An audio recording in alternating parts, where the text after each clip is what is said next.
본 방송에서 제공하는 투자 정보는 투자 판단에 대한 조언입니다. 방송에서 제공하는 주식의 가치, 가격 상승 및 하락에 대해서는 방송사에서 보장하지 않습니다.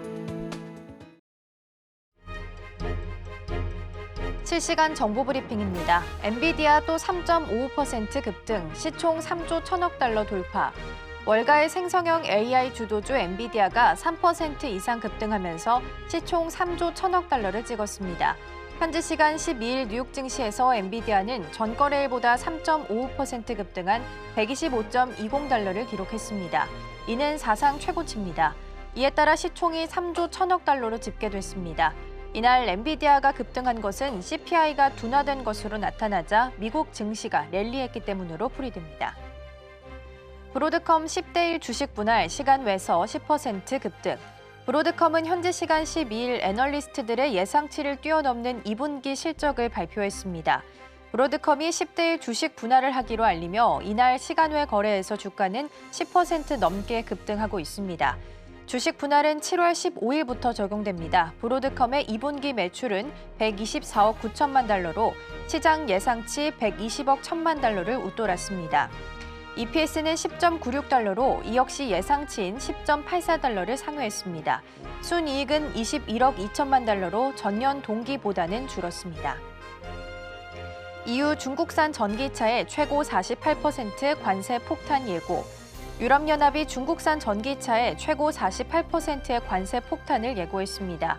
현지 시간 12일 로이터 통신에 따르면 내달부터 임시 조처 성격으로 상계 관세가 부과될 예정으로 올 하반기 EU 27개 회원국이 승인하면 향후 5년간 시행이 확정됩니다. EU 행정부 격인 집행위원회는 이날 중국산 전기차에 대한 반보조금 조사 잠정 결론을 토대로 17.4%에서 38.1%포인트의 잠정 관세를 추가로 부과하려는 계획을 중국 당국과 대상 업체에 통보했다고 밝혔습니다.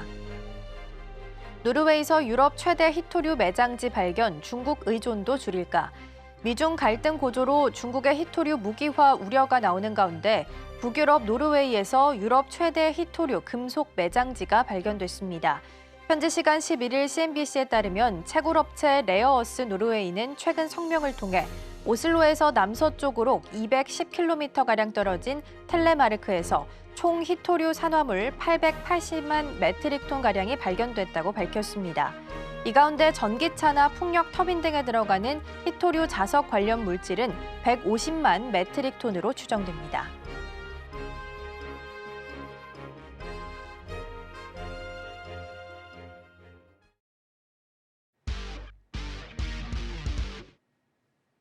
시청자 여러분 안녕하세요. 증시8 오늘의 승부조 시작합니다. 진행의 이가은입니다. 어제 뉴욕 증시는 혼조세로 마무리를 지었습니다. 다만 S&P 500과 나스닥은 다시 한번 종가 기준으로 사흘째 역대 최고치를 기록하는 모습을 보였습니다. 기다렸던 발표들도 있었죠. CPI 같은 경우에는 둔화된 것으로 예상치를 좀 하회한 것으로 확인이 되면서 뉴욕 증시는 상승 출발하는 모습을 보였고요. FOMC는 동결로 예상대로 결정이 됐습니다. 다만 연내 금리 인하를 1회로 줄였다라는 부분이 장중 내내 부담이 되는 모습을 보였습니다. 하지만 연준의 이런 행보와는 별개로 움직였던 종목도 있었습니다. 애플 같은 경우에는 WWDC의 후광을 받아서 장중 한때 마이크로소프트 시총을 넘어서면서 1위를 탈환하는 모습을 보이기도 했습니다. 기다렸던 불확실성이 어느 정도 해소되긴 했지만 우리는 오늘 또 내마녀의 날이 기다리고 있습니다. 수급의 변동성 주의하셔야 될 것 같고요. 그렇다면 이런 시장 속에서는 어떤 대응 전략을 세우면 좋을지 저희와 함께 꼼꼼하게 체크하시면 좋겠습니다. 자, 그럼 증시8 오늘의 승부주 힘차게 출발해 보도록 하겠습니다.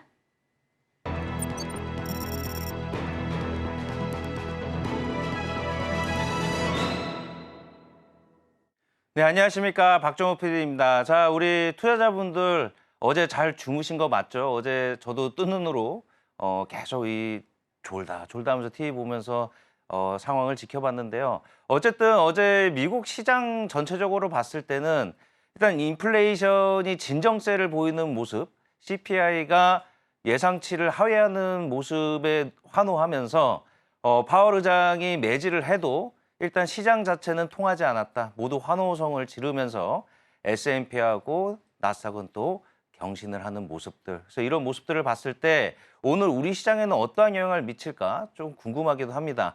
일단 CPI 지표 관련돼서는 상당히 좋게 나왔는데요. 일단 우리가 봤을 때 이 지표 안에서 좀 집중을 해야 될 거는 근원 CPI라고 하죠. 모든 경제학자들이 일단 소비자 물가 이 CPI를 봤을 때 가장 중요하게 여기는 근원 CPI가 3년 내 최저치를 찍었다라는 모습들. 그래서 이 부분 이게 가장 중요한데 왜 중요하냐면 우리가 이제 CPI라고 하면 제가 이제 우리 또 쉽게 설명 한번 드려볼게요. CPI라고 하면은 모든 상품들의 이제 소비가 범주가 들어가죠. 뭐 그 안에는 뭐 에너지도 있을 테고요. 뭐 집값도 있을 테고 뭐 여러 가지 음식료값, 원재료값 다 포함된 건데 근원 CPI는 여기서 우리가 봤을 때 어떤 거가 빠진 거죠? 식품하고 원유를 제외한 서비스 관련된 거를 포함한 겁니다. 근데 이게 왜 중요하냐면 일단 생각을 해보자고요. 원유 같은 경우에는 국가 차원에서 가격 통제가 어렵습니다. 왜? 예를 들어서 지금 이스라엘이 갑자기 오늘 밤에 어디를 폭격을 했다. 홍해에서 또 예멘 후티에서 또 미사일을 쏴갖고 상선을 포격했다. 뭐 이러면 또 유가가 요동을 칠 테고요. 또 우리 밀값이 갑자기 상승을 하면은 또 식품 가격이 올라갈 테고요. 그래서 이 식품이랑 에너지는 나라 차원에서 이 가격 통제가 힘든데요. 이것을 제외한 물가는요, 어느 정도 나라에서 인위적으로 조절이 가능합니다. 그래서 우리가 근원 CPI가 왜 항상 발표됐을 때 중요하게 보냐, 이러한 이유 때문에 중요하게 보기 때문에 우리 시청자분들 항상 어렵게 생각하지 마시고요. 제가 좀 쉽게 풀이를 해드리겠습니다. 근데 결론은 뭐냐? 일단은 제가 생각했을 때는 빅 이벤트가 잘 마무리됐고요. 어쨌든 이따가 AS가 끝나고 의견을 들어보겠지만요. 일단 당분간은 조금 안심해도 되지 않을까? 이런 생각이 듭니다. 그래서 일단은 어제장 승부주를 한번 결과를 보시고 시장에 관련된 얘기는 또 나눠보도록 하겠습니다. 일단 어제장 우리 두 분의 수익률 먼저 화면으로 만나보시죠. 네, 어제 유창희 대표님이 제시하셨던 바이넥스가요. 일단 손절 처리가 됐는데 어제 장중에 조금 아무런 뉴스 없이 급락을 하는 모습들. 그래서 이거에 대해서는 일단 AS를 받아보도록 하겠습니다. 그다음에 지금 태양광 산업이 요즘 느낌이 좋습니다. 중국 반텀빙 관세. 그래서 이제 하나솔루션이 미국 쪽에 또 강자기 때문에 그에 따른 수혜가 이어질 것이다라는 이유로 어제 거의 약 5% 아주 좋은 수익률 거뒀습니다. 자, 일단 이제 단독 뉴스인데요. 어저께 저도 장중에 이제 오늘의 승부주 저도 출연을 하면서 체인감이 있기 때문에 바이넥스가 어제 17% 이상 급락을 하더라고요. 그래서 저도 너무 걱정이 돼갖고 어떤 이유 때문에 이렇게 떨어지지 하고 막 찾아봤는데 이게 이유가 없더라고요. 근데 이제 시장이 마감하고 단독 기사입니다. 이게 아직 팩트 체크를 해봐야 되지만 단독 기사 난 거를 하나 찾았는데 이제 생물보안법이죠. 우리가 이제 어저께도 얘기했지만 이 생물보안법 수혜로 일단 바이넥스도 주가가 올라간 상황이었는데 이번에 이 생물보안법에 관련된 내용이 빠졌다. 중국에 관련돼서 이제 생물보안법 관련된 법안이 올해 통과될 예정이라는 기대감은 올랐는데 올해 이게 통과가 제동이 걸렸다라는 단독 기사가 났습니다. 그래서 이걸로 인해서 바이넥스뿐만 아니라요. ST팜도 급락을 했는데요. 그거 말고도 관련주들이 또 급락하는 모습들. 그래서 유창희 대표님, 저는 정말 이 기사 때문에 떨어진 것 같은데 네. 유창희 대표님 의견은 어떠세요? 뭐 일단은 뭐 일부 부정할 수 없다 생각 좀 하고 있어요. 뭐 어쨌든 생물보안법에 대한 어떤 기대감이 있었던 상황에서 확실한 건 아니지만 지금 의회 이번에 그 생물보안법이 국방수권법에서 개정안에 포함되지 못했다라는 얘기인데 뭐 조금은 더 이제 추가적인 이제 후속 뉴스가 얼마 나온지 봐야 될 것 같아요. 그래서 뭐 홍콩에서는 그 우시 그룹 관련돼서 주가가 급등했다고 하기 때문에 일정 부분 좀 지켜봐야 된다고 생각하고 있는데 사실은 뭐 이게 당장 통과가 되지 않고 혹은 법안에 포함되지 않았다고 하더라도 바이넥스의 실적에 영향을 미치는 건 아니거든요. 그러니까 지금 생물보안법 때문에 엄청나게 계약을 지금 체결한 상황에서 이 계약이 해지되는 게 아니라 뭐 그건 그거대로 어떤 기대감이었고 바이넥스가 셀트리온이라든지 이런 쪽의 양산형 의약품에 대해서 생산을 한다는 부분들 이거에 대한 어떤 기대감은 저는 아직은 살아있다 생각을 좀 하고 있습니다. 하지만 어쨌든 어저께 뭐 죄송스럽게도 한 18% 정도 조정이 나왔고 손절가 중요선을 이탈을 좀 했기 때문에 한 며칠 정도 흐름을 좀 지켜봐야 되지 않을까 생각하고 있습니다. 근데 이제 제가 생각했을 때는요. 아직 단독 기사고 네, 그리고 이제 만약에 이게 팩트라 하더라도 이게 이제 여러 번 또 입법을 하는 과정에서 그렇죠. 의견이 반복적으로 수정이 될 수 있잖아요. 그쵸. 그래서 어제 만약에 이것을 바이넥스를 생물보안법 관련해서 투자를 하신 분들이 있다면 네. 1회 1비 할 필요는 없다고 생각드는데 어떻게 생각하시나요? 뭐 저는 그렇게 생각은 좀 하고 있어요. 그리고 어쨌든 그 생물보안법에 대한 기대감으로 올라갔었던 부분이 조금 일정 부분 그 반영이 되면서, 그러니까 그 실망감이 상당 부분 반영이 되면서 최근 주가 하단까지 내려온 것이기 때문에 뭐 최근에 보면은 제가 어저께도 말씀드렸지만 지난 3월부터 보신다라면 하단이 12,000원이고 상단이 한 17,000원 정도였다라고 보고 있고요. 그래서 저는 어저께 이제 그 중간 자리 14,000원을 손절까지 잡아들였던 것인데, 일단은 뭐 12,000원이 크게 이탈하지만 않는다라면, 그러니까 120선 자리겠죠. 이 자리가 크게 이탈하지 않는다라면 조금 흐름을 지켜보는 것도 나쁘지 않다 판단하고 있습니다. 네, 우리 시청자분들 저희는 항상 책임을 지고요. 가슴이 많이 아프지만은 일단은 만약에 우리 승부주를 보시고 바이넥스를 대안을 삼아서 투자하신 분이 있다면 지속적으로 유창희 대표님과 AS와 기사 해석을 해드릴 예정이니까요. 계속 채널 고정해 주시면서 바이넥스에 대해서 의견을 들어보시면 좋을 것 같습니다. 어쨌든 일단 바이넥스는 아직 1회 1비 할 때는 아니고요. 기업 가치가 훼손된 거 아니니까 너무 큰 걱정하지 마시고 후속 기사와 보도 내용을 저도 계속 추적하면서 우리 시청자분들한테 AS를 해드리도록 하겠습니다. 자, 그리고 일단 어저께 자율주행 관련돼서 좋은 소식이 있었습니다. 네. 국토부에서 이제 무인 자율주행차를 임시 운행 허가를 하면서 그때 HL만도 한번 소개해 주셨잖아요. 네. 제한주로. 그래서 어제 일단은 자율주행 관련주들이 좀 움직임을 보였는데 HL만도도 어제 살짝 움직임을 보였습니다. 그래서 한번 리뷰 좀 부탁드리겠습니다. 네, 뭐 어저께 사실은 자동차 부품주들이 좀 좋았어요. 뭐 SL이라는 기업도 상당히 급등세를 보여줬었고,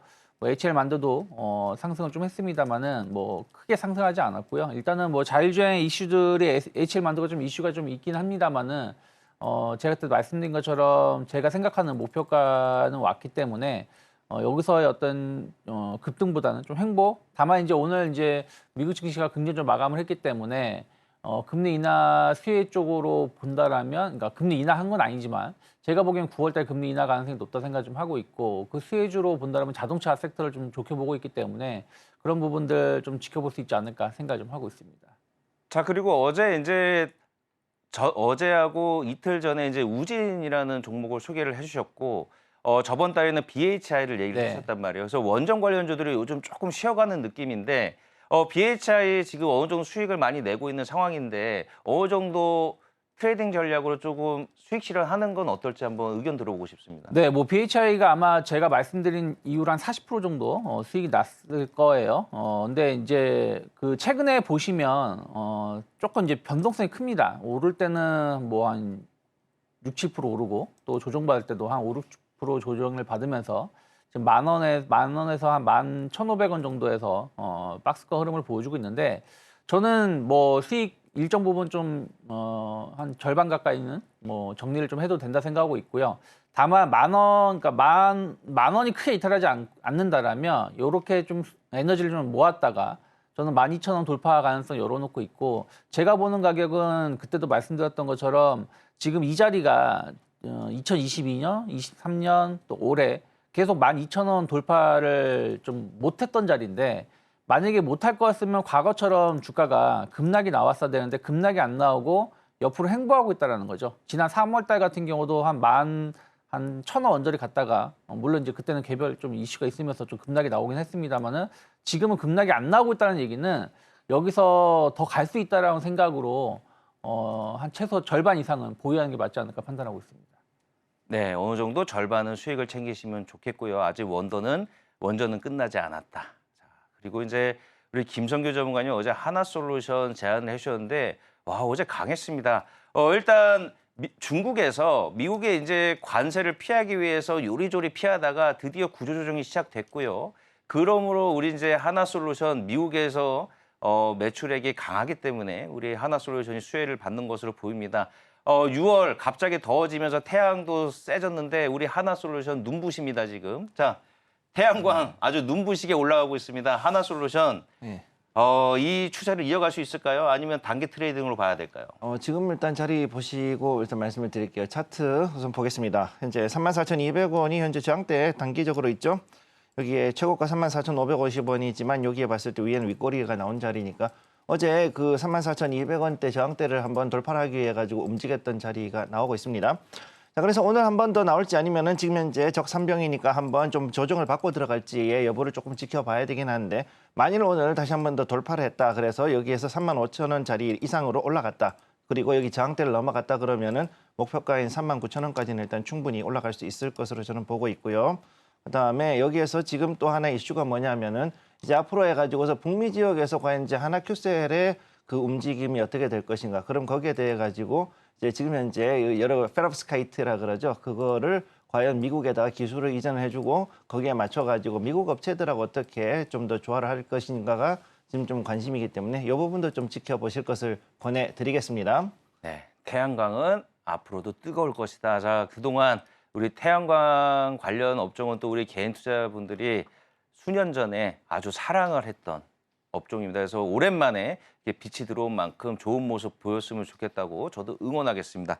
자, 그리고 참 올해 이 화장품 업종을 보면요. 참 트렌드 변화가 세다. 우리가 제 기억에는 한 7년 전까지만 해도 화장품은 무조건 중국의 입김. 중국이 한번 기침하면은 떨어지고 중국이 한번 웃어주면 올라가고. 그 이유는 이제 우리나라 화장품 업계가 중국 쪽의 매출 비중이 높았잖아요. 근데 최근에 제가 항상 강조하는 트렌드 변화에 집중해야 된다. 화장품 업종이 이제 중국 매출보다 미국발 매출이 더 높아지다 보니까 어떻게 보면은 너무너무 매력적으로 바뀌었다. 미국 매출이 이제 올라가고 그동안 주춤했던 중국 매출도 최근에 올라오다 보니까 주가가 레벨업하고 있다. 그래서 어저께 우리나라 시장에서 또 화장품 업종 저희가 이제 방송에서도 조정 받을 때 이게 차익 매물이냐 이제 그만둬야 되냐 이런 질문들을 했을 때 두 분께서 똑같이 얘기했어요. 화장품은 계속 봐야 된다. 그래서 우리 김성규 전문가님이 토니모리 제가 분명히 그때도 AS 했단 말이에요. 네. 매도해야 됩니까 했을 때는 끌고 가라고 하셨단 말이에요. 어저께 좋은 모습 보였습니다. 근데 이 정도면은 이제 조금 매도해야 되지 않을까요? 한번 AS 좀 부탁드리겠습니다. 너무 많이 올라가지고. 네, 일단 말씀드리겠습니다. 토니모리가 일단 그 제가 그때 당시에 말씀드리기로는 본세비라고 해서 그 다이소 쪽에서 나오는 그 저가형의 가성비 브랜드를 가지고서 지금 계속 올라가고 있다고 말씀을 드렸죠. 그래서 지금 현재 그 많은 고객들이 중국뿐만 아니라 이제는 그 동남아, 그다음에 동유럽, 그리고 이제 남미라든가 그다음에 미국 쪽 시장에서도 상당히 영향을 받고 있기 때문에 북미 지역 특히 이제 캐나다나 미국도 역시 마찬가지 영향을 좀 받고 있고요. 그렇기 때문에 이 토니모리가 사실 이전에는 제가 한 12,000원 정도에서 원래는 목표가를 잡았었는데 이미 그보다 훨씬 더 올라가 있는 상황입니다.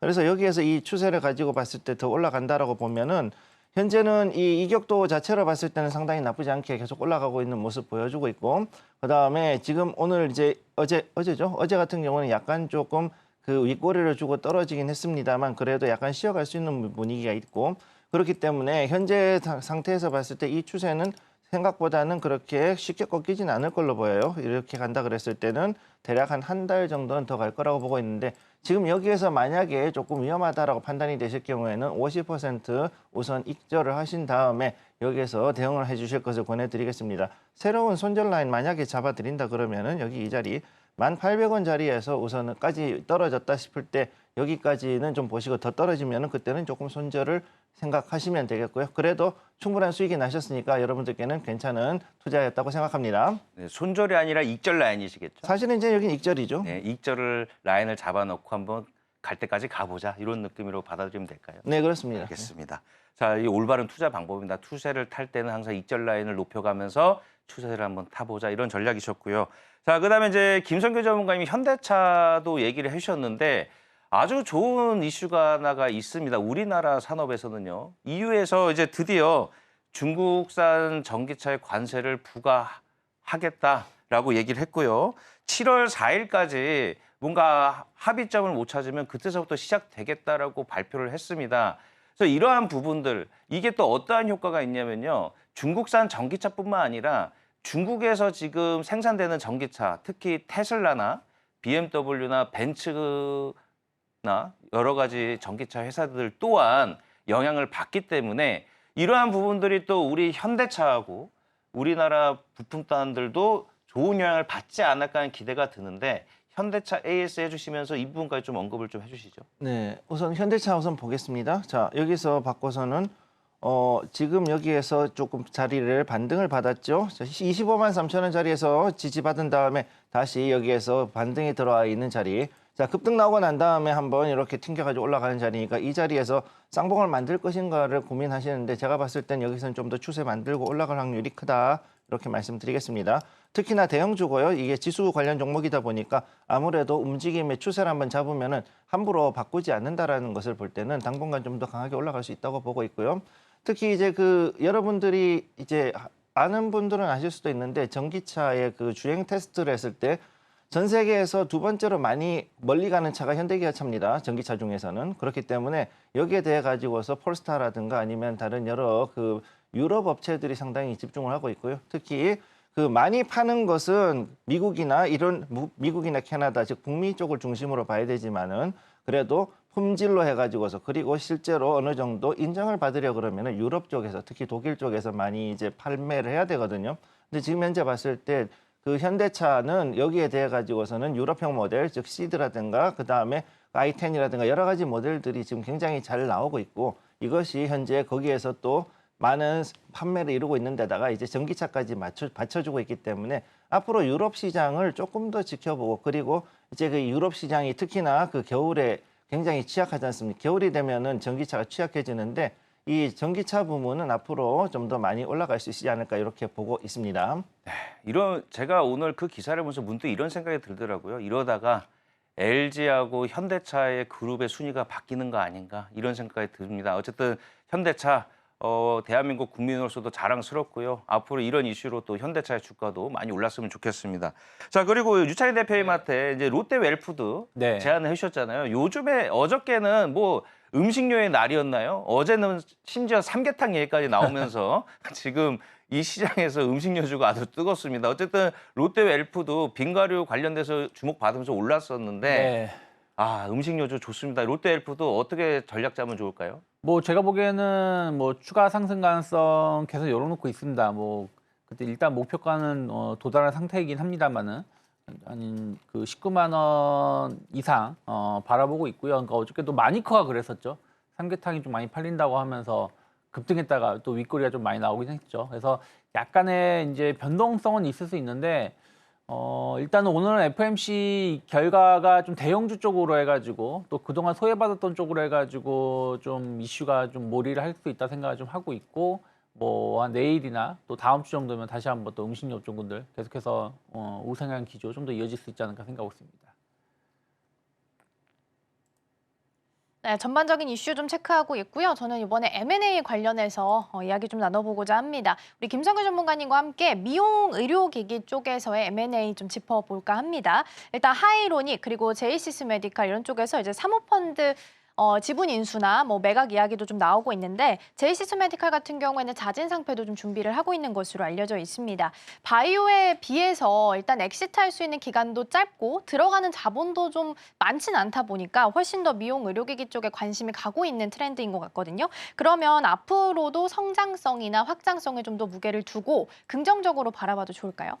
되게 좋은 얘기 해주셨는데 특히 이제 미용 의료기기 같은 경우에 지금 현재 가장 중요한 게 콜라보레이션, 쉽게 얘기해서 화장품 업계하고 지금 현재 콜라보레이션이 나올 확률이 되게 큽니다. 그렇기 때문에 여기에서 이제 그동안에는 화장품은 단독을 해가지고서 그냥 장업이라 그래가지고서 화장품으로만 사용을 했었는데 이게 만약에 기기, 즉 쉽게 얘기해서 레이저라든가 아니면 어떤 특수한 기기를 이용해 가지고서는 일단 페이셜부터 시작해가지고 피부, 일부 피부라든가 이런 부분에 대한 케어로까지 확장이 될 수 있거든요. 그렇게 되면은 화장품 업계 같은 경우에는 코스메티컬이라 그래서 거의 약간 기능성 화장품의 역할을 하는 것들을 중심으로 해서 거기에다가 보조로 미용 재료 기구까지 이용하는 그런 부분들이 앞으로 좀 더 활성화가 될 수 있다고 보고 있고 특히 또 여기서 봐야 되는 게 어떤 거냐면은 그 미용 기기 회사들 같은 경우는 당연히 여기에서 기구만 파는 것이 아니라 거기에다가 해가지고서 들어갈 수 있는 소모품들, 특히 히알루론산 같은 것들을 기반으로 해가지고 나오는 여러 가지 제품들이 있는데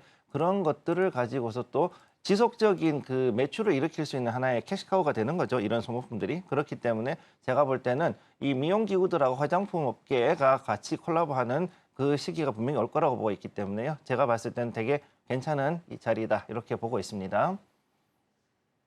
네, 그럼 화장품이나 미용 의료기기 쪽에서의 M&A는 조금 더 기대를 해봐도 좋지 않을까라는 생각도 좀 들고요. 이어서 M&A 소식 한 가지만 더 짚어볼게요. 이번엔 유창희 대표님과 함께 이야기 나눠볼 텐데 AI 반도체 기업인 리벨리온과 사피온 코리아가 M&A를 하겠다라는 소식이 어제 장 마감한 이후에 전해지게 되면서 시간 외에서 SV 인베스트먼트나 KT 그룹주가 좀 움직이는 모습을 보였습니다.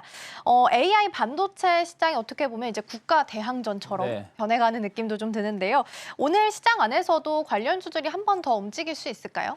뭐 충분히 움직일 수밖에 없는 게 일단은 뭐 어저께 FOMC도 좋게 마감을 했고요. 뭐 이따가 자료를 준비하긴 했습니다만 그리고 어저께 엔비디아도 급등세로 마감을 좀 했고요. 좀 브로드컴 같은 경우는 지금 실적도 좋게 나왔고 또 액면 분할한다면서 좀 시간 내에서 또 한 10% 상승하고 있거든요. 그래서 이런 것을 감안한다라면 충분히 관련된 기업들 상승 여력 계속 있지 않을까 생각을 좀 하고 있습니다. 네, 반도체 투톱 관련주들이 반도체 리벨리온과 또 사피온 관련주들이 시간 외에서부터 움직였기 때문에 오늘 장 안에서도 이 흐름을 좀 이어갈 수 있을지 체크해 보시면 좋겠습니다. 오늘 시장 안에서의 이슈도 체크해 보도록 하겠습니다. 어떤 주제 준비해 주셨을지 화면을 통해서 확인해 보시죠. 네, 먼저 우리 유창희 대표님은 시장을 바라보자이고요. 우리 김정규 전문가님은 무기한 휴진, 원격 진료주 움직일까라는 부분 살펴보도록 하겠습니다. 네, 먼저 우리 유창희 대표님과 함께 이야기 나눠보겠습니다. 시장을 바라보자라는 주제입니다. 간단하지만 FOMC랑 CPI 지수 발표랑 관련돼 있을까요? 그렇죠. 어쨌든 이제 오늘은 FOMC 이슈가 시장을 지배할 수밖에 없는 거 아니었습니까? 그러니까 어저께 CPI가 9시 반에 상당히 그 놀랄 정도로 그 인플레이션이 둔화되는 모습을 보여줬었고 그러면서 이제 FOMC에 대한 어떤 기대감들도 나왔었던 것이죠. 근데 막상 FOMC에 대해서는 시장에서는 뭐 조금 그냥 몸이 건조한 느낌이라고 해석을 하고 있지만 저는 상당히 의미 있는 내용들이 좀 많았다 생각을 좀 하고 있습니다. 그리고 뭐 점도표에서도 뭐 그냥 여전히 뭐 좀 낮은, 그러니까 약간 매파적인 점도표가 나왔고, 그리고 파월도 뭐 금리라든지 물가에 대해서도 조금 더 신중한 발언을 좀 했다라고 하고 있는데, 저는 일부러 그랬을 수도 있다 생각을 좀 하고 있어요. 왜 그러냐면 그동안 파월의 그러니까 뭐라 그럴까요? 작년 하반기서부터 올 상반기까지의 그 발언들을 본다면 상당한 비둘기파적인 발언들을 했습니다. 그러니까 시장 온건주의적인 발언들을 많이 했죠. 시장 참여자가 원하는 내용들을 보다 더 많은 내용들을 이야기를 했다라면 지금은 약간 신중하는 모습을 좀 보여주고 있는데, 저는 그것이 금리 인하가 다가오고 있기 때문에 그렇게 신중한 모습을 보이는 것이 아닌가 생각을 좀 하고 있습니다. 왜 그러냐면 그 현재 미국 같은 경우는 금리 인하를 하지 않아도 됨에도 불구하고 시장에서는 금리 인하를 해달라고 계속 요청을 하고 있는 거거든요. 그럼 여기에 대해서 파월이 시장 친화적으로 우리 하겠다라고 표현을 하기보다는 조금 신중한 모습을 보여주다가 인하를 하는 것이 훨씬 더 효과가 클 수 있다는 것이죠. 왜냐하면 금리 인하에 대한 어떤 기대감을 주가가 너무 많이 오르게 되면 오히려 더 금리를 못할 수 있는 부분들이고, 또 시장에 떠밀려 끌려다닌다는 이미지를 줄 수 있다는 것이죠. 그래서 그런 부분들을 본다라면 이번에 파월의 발언들은 그렇게 나쁘지 않았다. 행동들은 그렇게 나쁘지 않았다. 저는 개인적으로 해석을 하고 있습니다. 그러다 보니까 미국 증시 같은 경우도 뭐 FOMC 전후로 해서 약간 상승폭이 둔화되긴 했습니다만은 다시 뭐 힘을 낼 수 있는 이슈들은 계속 나올 수 있다 생각을 좀 하고 있고요. 그리고 이제 어저께 보시면 우리나라 같은 경우도 사실은 2시까지는 상당히 경계하는 모습이었습니다. 그냥 이렇다 할 모습 없이 그냥 행보세 0.2%, 0.3%대에서 행보를 하다가 막판에 상승을 하면서 돌려 세우면서 거의 0.8% 정도 상승을 마감했는데 그때 이제 외국인들이 좀 강하게 좀 매수가 유입되었었다라는 것이죠. 결국에는 외국인들은 이번 CPI라든지 FOMC에 대해서 긍정적인 전망을 하면서 좀 우리 시장을 좀 선침해를 한 것이 아닌가 생각을 좀 하고 있고요.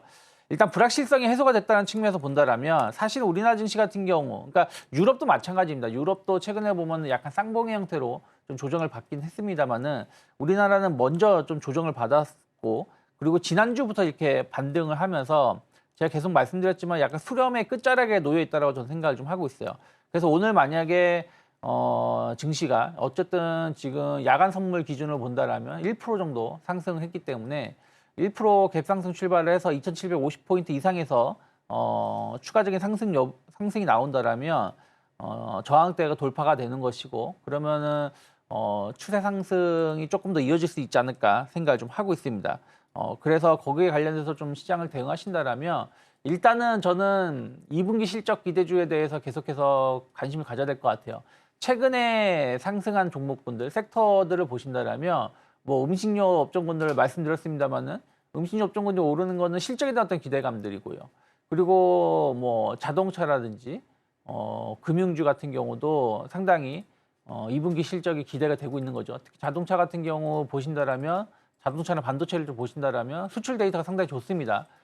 이런 것들이 긍정적인 작용하고 있지 않나 생각을 좀 하고 있어요. 그래서 자동차라든지 또 부품주들도 좀 낙폭과대 인식이 있을 수 있다라는 거. 전기차 부품주들 저는 좀 주목을 해봐야 된다. 왜 그러냐면 EV3가 지금 상당히 전기차 캐즘을 없앨 수 있는 그 모델로 지금 주목을 받고 있거든요. 그래서 전기차 부품주들 좀 주목해볼 만하다 생각하고 있어요. EV3하고 또 이제 가을쯤인가요? EV5가 출시를 할 것이기 때문에 이런 거에 대한 어떤 기대감들 충분히 나올 수 있다 생각 좀 하고 있고요. 그리고 이제 삼성전자 같은 경우는 또 주말에 개발자 컨퍼런스가 있습니다. 그래서 이 부분이 이제 여기서 이제 결국은 이제 엔비디아 관련돼서 어떤 논란의 종지부를 찍을 수 있다 생각을 좀 하고 있고요. 또 그게 아니라고 하더라도 간밤에 JP모건인가요? 그 D램 가격이 한 60% 이상 상승할 수 있다라는 전망도 했거든요. 그렇다면 삼성전자가 못 갈 이유가 없다 생각을 좀 하고 있어요.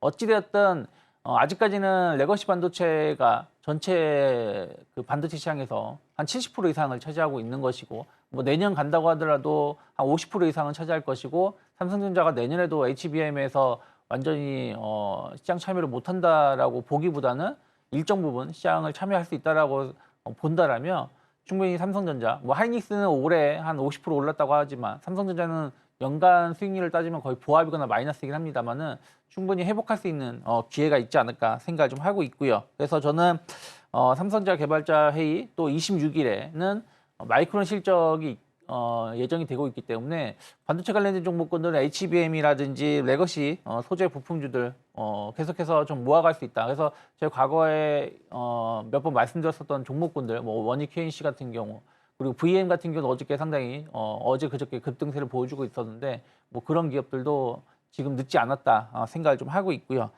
그리고 이제 금융주들 같은 경우는 금리 인하에 대한 기대감들 저는 계속 높아질 수 있다 생각을 좀 하고 있어요. 그러면은 금리 인하를 하게 된다라면 뭐 순이자 마진이 줄어드는 게 아닌가라고 생각하시겠지만 오히려 그런 것들보다도 부실 채권이 줄어든다는 거. 그리고 최근에 뉴스들 보시면 아파트 거래가 상당히 늘어나고 있다고 하고 있거든요. 그 얘기는 금리 인하가 곧 다가올 것이고 부동산 가격이 어느 정도 저점을 찍었다라는 인식이 생기다 보니까 거래가 활발해지고 있는 거거든요. 그러면은 아무래도 이런 부분들이 또 은행주들은 또 수익성을 높일 수 있는 부분들이기 때문에 충분히 기대해 볼 수 있지 않을까 생각하고 있고요. 뭐 에너지 관련해서도 뭐 체코라든지 이런 이슈를 감안한다라면 충분히 계속해서 지켜봐야 되지 않을까 생각하고 있습니다. 네, FOMC 결과와 또 이에 맞춰서 종목들도 그리고 섹터도 함께 좀 체크를 해봤습니다. 지난번 FOMC 성명이랑 또 이번 FOMC 성명에서 좀 달라진 단어가 있었다면 모디스트라고 합니다. 완만한 진전이 있었다라고 좀 덜 매파적으로 판단을 좀 투자자들이 하고 있는 것 같고요. 근데 대표님 일단은 두세 번 정도 올해 안에 금리 인하가 할 거다라고 기대를 해왔었는데 지금 예상한 바로는 한 1회 정도로 예상하는 것으로 언급이 되고 있습니다. 그러면 금리에 좀 영향을 많이 받는 섹터 있지 있잖아요. 예를 들어 제약바이오 같은 네. 섹터들. 그런 섹터들한테는 좀 힘에 붙일 수 있는 일이 될 수도 있을까요? 근데 저는 금리는 한 2번 정도 인하할 수 있지 않을까 생각을 좀 하고 있어요. 왜 그러냐면 저는 9월 달 금리 인하를 상당히 높게 점치고 있거든요. 왜냐하면 9월 금리 인하를 못하게 되면은 올해 금리 인하 없다라고 좀 해석을 합니다. 왜 그러냐면 선거가 바로 11월이기 때문에 그 전에 금리 인하를 해서 물론 이제 뭐 FOMC는 뭐 정치권하고는 독립적이라고 말을 하지만 그거는 그냥 이상적인 발언인 것이고 계속해서 어쨌든 현 정부하고 현 정부 향해 관련돼서 조금 더 친화적으로 행동할 수밖에 없다 저는 생각을 좀 하고 있고요. 그래서 9월 달 금리 인하할 가능성이 좀 높다 생각하고 있습니다. 그래서 9월 금리 인하하면 올해 2번 정도는 충분히 할 수 있다. 라는 생각으로 접근하고 있기 때문에 그 제약바이오주 같은 경우는 보통 이제 늦여름부터 힘을 좀 내는 부분들이 좀 있거든요. 그래서 지금도 나쁘지 않다 생각하고 있고 금리 인하에 대한 기대감들이 만약에 뭐 다음 주나 다다음 주부터 이제 본격적으로 연준 의원들이 나와서 이제 주말부터 이제 발언들 할 거거든요. 근데 이게 발언의 강도가 우리가 2주 전, 3주 전에 약간 매파적인 내용하고 조금 완화되는 내용으로 바뀌었다라 그러면 상당히 금리 인하가 곧 다가온다라고 인식할 수 있고 그럼 제약바이오주들도 충분히 힘을 낼 수 있지 않을까 생각하고 있습니다.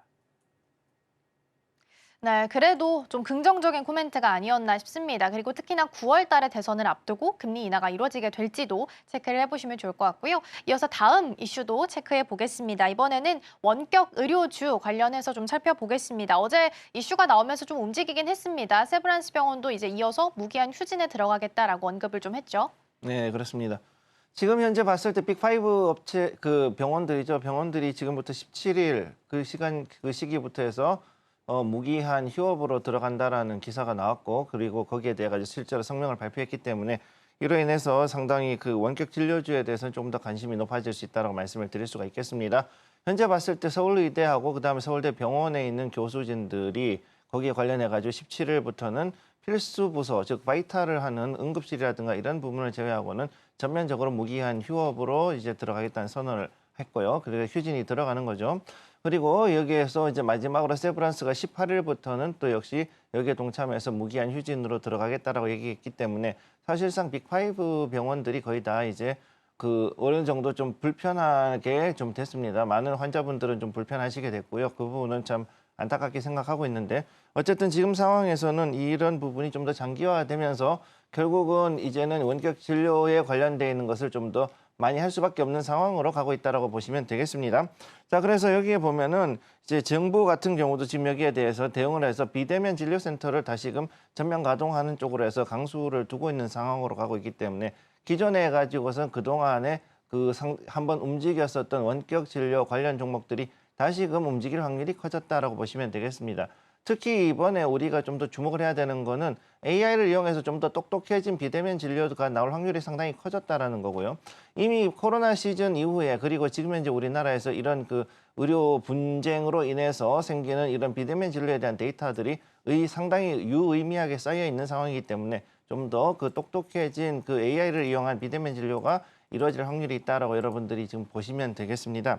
그래서 여기에서 봤을 때는 이제 그래도 많은 분들이 생각하는 것 중에 그래도 암 환자라든가 이런 분들이 이제 걸리면은 상당히 많이 힘들어 하실 거라고 보고 있는데 그 이외에 의외로 보면은 그 당뇨, 고혈압, 고지혈증 이런 그 여러 가지 만성 질환으로 해서 한 3개월마다 해서 한 번씩 약만 타가면 되는 그런 환자들이 또 상당히 많기 때문에 이런 분들에 대해서 갔을 때는 오히려 비대면 진료가 훨씬 더 낫지 않을까라고 지금 받고 있고요.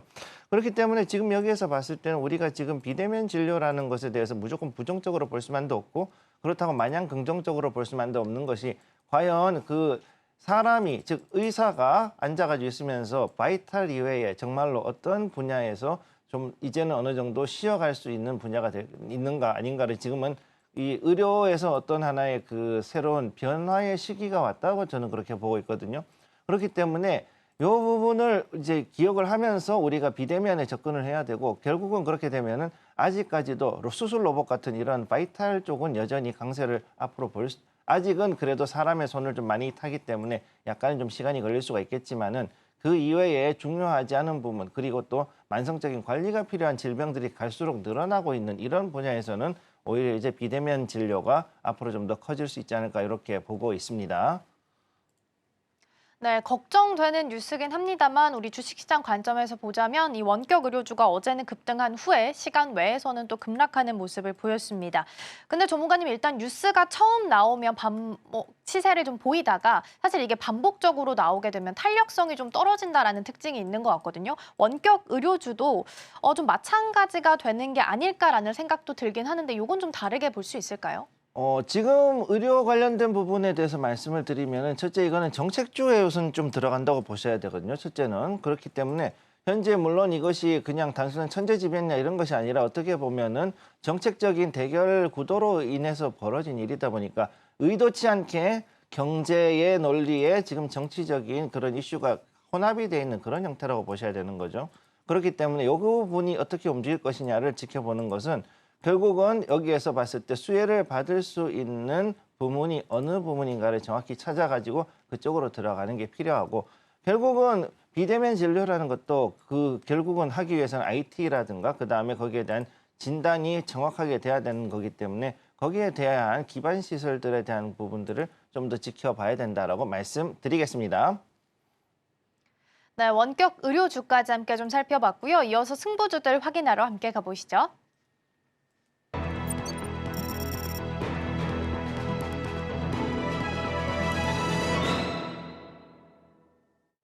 네, 계속해서 오늘의 승부주들 확인해 보도록 하겠습니다. 두 분께서 어떤 종목 골라주셨을지 화면을 통해서 확인해 보시죠. 네, 먼저 우리 우창희 대표님은 코세스 그리고 김성규 전문가님은 인성정보 꼽아주셨습니다. 네, 먼저 우리 우창희 대표님과 함께 코세스 살펴보겠습니다. 코세스는 어떤 전략 함께 좀 세우면 좋을까요? 네, 코세스는 반도체 디스플레이 장비 관련돼서 전문적으로 생산하는 업체라고 보시면 될 것 같아요. 특히 후공정 장비 쪽하고 디스플레이 레이저 응용 장비를 공급하고 있는데 후공정 쪽으로 해가지고 HBM 그 관련돼서 장비가 좀 공급이 되는 것으로 계속 주목을 받고 있습니다. 그리고 최근에는 2차 전지 쪽으로 해가지고 장비를 좀 공급하고 있죠. 그래서 지금은 2차 전지 쪽 매출 비중이 한 50% 가까이 되는 걸로 알고 있고요. 그리고 반도체는 디스플레이가 한 50% 정도 되는 걸로 알고 있습니다. 대표적인 고객사는 삼성전자하고 SK하이닉스, EDO 등이 있고요. 그러니까 국내, 해외 주요 고객사들 확보하고 있고 특히 이제 삼성전자, 하이닉스 쪽 관련돼서 HBM 장비가 공급이 된다라면 충분히 새로운 어떤 기회를 가질 수 있다 생각을 좀 하고 있습니다. 5세대 HBM 3E 수혜 기대감이 있고요. 또 디스플레이 쪽은 미니, 마이크로 LED 시장을 주목하고 있습니다. 이 시장에 대해서 삼성전자가 계속해서 좀 투자를 확대하고 있고 최근에는 해외 기업을 좀 인수하면서 이쪽을 키워나가고 있기 때문에 이쪽 관련돼서 코세스가 상당한 어떤 수혜를 입을 수 있지 않을까 생각을 좀 하고 있고요. 또 하나가 원래는 코세스가 약간 모바일 관련된 그 장비를 많이 공급을 하는데 지금 애플이 그제 급등을 하면서 시가총액 1위를 탈환할 수 있었던 것도 온디바이스 AI 시장이 본격적으로 성장할 수 있다는 어떤 기대감이거든요. 그렇다면 이쪽 관련돼서 코세스가 상당한 어떤 수혜를 입을 수 있다. 시장에서 평가하고 있는 것 같습니다. 제2의 제주 반도체라고 불릴 정도였으니까요, 연초에는. 그래서 최근에 흐름을 좀 보신다라면 수급을 보시면 외국인들이 5월 27일부터 조금 본격적으로 매수를 하고 있는 걸로 지금 판단이 되고 있거든요. 근데 막상 주가를 보신다면 5월 27일부터는 오히려 좀 조정이 나왔었습니다. 근데 저점을 오히려 조정이 나옴에도 불구하고 외국인은 매수를 했고 그 이후에 보면은 급반전 되는 모습을 보여주고 있고요. 그러면서 외국인은 오히려 더 많은 매수가 유입되고 있습니다. 그래서 어저께 같은 경우도 30만 주 이상 외국인들이 매수를 하면서 주가가 한 10% 정도 올라온 것인데 저는 이런 분위기라면 현재 딱 가격대가 지난 이제 2월 달, 그러니까 1월 달하고 1월 말에 상승하고 2월 달에 기간 조정을 주었을 때 어떻게 보면 이때 이제 온디바이스 AI에 대한 어떤 기대감으로 급등하고 이제 행보를 하다가 이제 약간 실망, 좀 모멘텀이 없다 보니까 조정을 받은 자리인데 딱 그 18,000원이 돌파가 된다라면 충분히 지난 1월 고점 한 22,000원까지는 단숨에 올라갈 수 또 있는 분위기가 아닌가 생각을 좀 하고 있습니다. 그래서 저는 단기적으로는 22,000원 정도 목표가 열어놓고 있고요. 그리고 16,000원이 크게 이탈하지 않는다라면 16,000원이 어저께 시가 언저리예요. 그러니까 1차 상승을 하고 그리고 한 5거래일 정도 횡보하고 나서 2차 상승을 할 수 있었던 그 자리가 16,000원 자리이기 때문에 16,000원만 크게 이탈하지 않는다라면 저는 약간 이 양봉 자리에서는 분할 매수 가능하다 생각하고 있고 오늘 갭상승이 나온다고 하더라도 저는 충분히 일정 부분 매수가 가능한 위치가 아닌가 생각하고 있습니다. 네, 코세스 오늘의 승부주로 확인을 좀 해봤습니다. 고객사로 일단 반도체 투톱을 좀 두고 있다라는 부분도 눈에 띄었고 제2의 제주 반도체로 주목을 받은 바 있다라는 부분도 언급해 주셨습니다. 목표가로 오늘 22,000원까지 열어주셨으니까요. 참고하시면 좋겠습니다. 자, 이어서 두 번째 승부주 확인해 보겠습니다. 이번에는 인성정보 확인해 볼 거고요. 어떤 전략 세우면 좋을까요? 네, 인성정보 보통은 그 보안 관련주로만 알고 있는데 사실은 이 회사는 종합 IT 회사라고 보시면 되겠고요. 여기에 대해서 그 하이브리드 오피스, 그래서 우리 보통 재택근무라 하는 거, 그래서 사무실 재택 그다음에 집에서 하는 재택근무 두 개를 동시에 할 수 있도록 연결해주는 이런 시스템, 즉 거기에 대한 클라우드 서비스라든가 네트워크 인프라에 대해서 제공을 하는 그런 회사라고 보시면 되겠습니다. 클라우드하고 보안 관련주로 현재 지금까지는 계속 주목을 받아왔는데 사실 어떻게 보면 이것으로 했을 때는 AI에 대해 가지고 데이터 센터에 관련돼 있는 관련주로도 역시 볼 수 있기 때문에 여전히 좀 꾸준히 주목 좀 해주실 필요가 있겠고요. 자, 그리고 지금 현재 봤을 때 고객사의 IT 최적화에 대한 그런 수요가 높아지면서 거기에 따른 매출이 증대될 거라는 기대감이 있기 때문에 여기에 대해서도 지금 조금 더 상승할 수 있는 분위기가 있다고 보시면 되겠습니다. 그래서 지금 현재 봤을 때 원격 진료 관련해서는 지금 대부분의 그 상급 종합병원에다가 IT 시스템 인프라라든가 그다음에 여기에 대한 네트워크 보안, 그다음 네트워크 장비들 같은 것들을 제공하고 있는 그런 서비스 회사이기 때문에 여기에 대해서는 결국은 이제 사실상 대장주의 개념으로 보시면 되겠고요. 자, 그러면 이제 인성정보 차트 한번 보도록 하겠습니다. 지금 최근 들어와서 대략 한 10거래일 정도 해가지고서는 꽤 많은 거래량이 들어오고 있는 것을 확인할 수가 있고 그다음에 여기에 2,470원 자리에서 지지를 2번을 받았습니다. 그래서 여기에서 한번 받고요. 그다음에 여기서 또 한 번, 그래서 지지를 2번 받은 자리가 지금 나오고 있고 그다음에 이틀 동안 해가지고 이 거래일 동안에 자 보게 되면은 여기 이 적이 나온 상태에서 어제는 양봉이 상당히 크게 나온 이런 상태로 마감을 했습니다. 그래서 여기서 봤을 때는 지금 현재 자리에서는 위로 상당히 뛰어 올라갈 수 있는, 즉 여기에 제가 말씀드리고 있는 3,500원 라인을 상당히 넘어갈 수 있는 그런 확률이 지금 높게 있다라고 보고 있습니다. 그래서 오늘 3,430원 여기에 대한 시초가 그 전에서 거기서 이제 들어가셨을 경우에 목표가로는 1차 목표가로는 4,300원을 여러분께 제시를 해드리고 그다음에 여기서 좀 더 올라간다 그랬을 때는 예전에 자 여기에서 봤을 때 그 비대면 진료가 나왔던 올해 1월, 2월이죠. 요 당시에 봤을 때 최고점은 5,800원까지 올라갔지만 저는 여기에서 2차로 간다 그러면 5,400원까지는 일단 열려있는 자리라고 보고 있습니다. 따라서 현재 자리에서는 상당히 괜찮은 공격 포인트가 되겠다. 즉 매수점으로는 나쁘지 않은 자리라고 보시면 되겠습니다. 아, 네. 정말 근데 한 가지 질문이 있는데요. 네. 인성정보 저도 의료 원격 진료 관련주로 되게 관심주로 보다가 최근에 이제 300억 규모로 일반 공모 유상증자를 지금 진행 중이잖아요. 네네. 이 부분이 지금 원격 테마 올라가는 상승에 조금 찬물을 끼얹지 않을지 좀 걱정은 되거든요. 아직 네네. 끝나지가 않은 상황이라 그렇죠. 유상증자가 어떻게 보세요? 유상증자가 들어왔을 경우에는 이게 무증하고는 조금 다른 개념이니까 아무래도 여기에서는 조금 약간의 걸릴 수는 있어요. 거기에 대해서 걸렸을 때는 대략 제가 볼 때는 한 3,700원, 800원 정도에서 올라갔다가 한 번 정도 조절을 받을 수는 있다라고 보고 있습니다.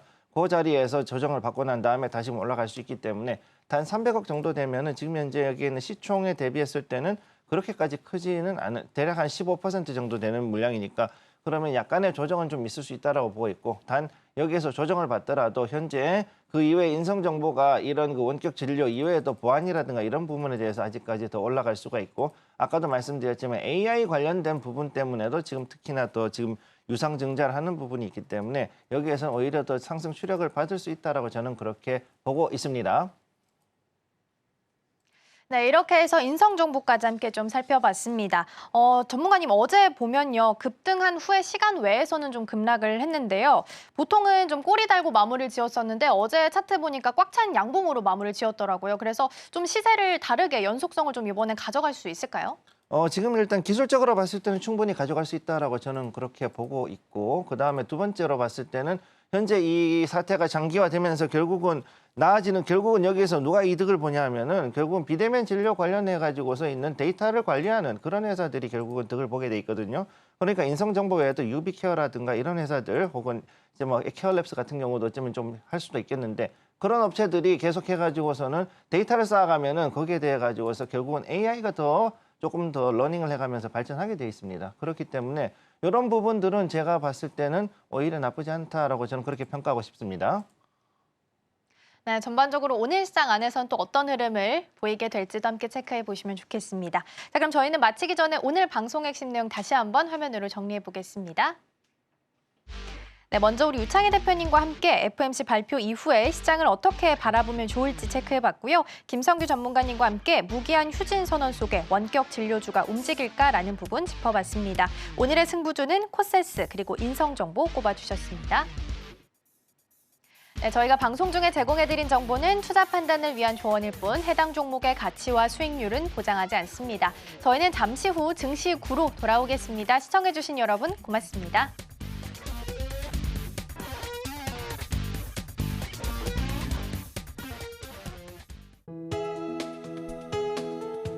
본 방송에서 제공하는 투자 정보는 투자 판단에 대한 조언입니다. 방송에서 제공하는 주식의 가치, 가격 상승 및 하락에 대해서는 방송사에서 보장하지 않습니다.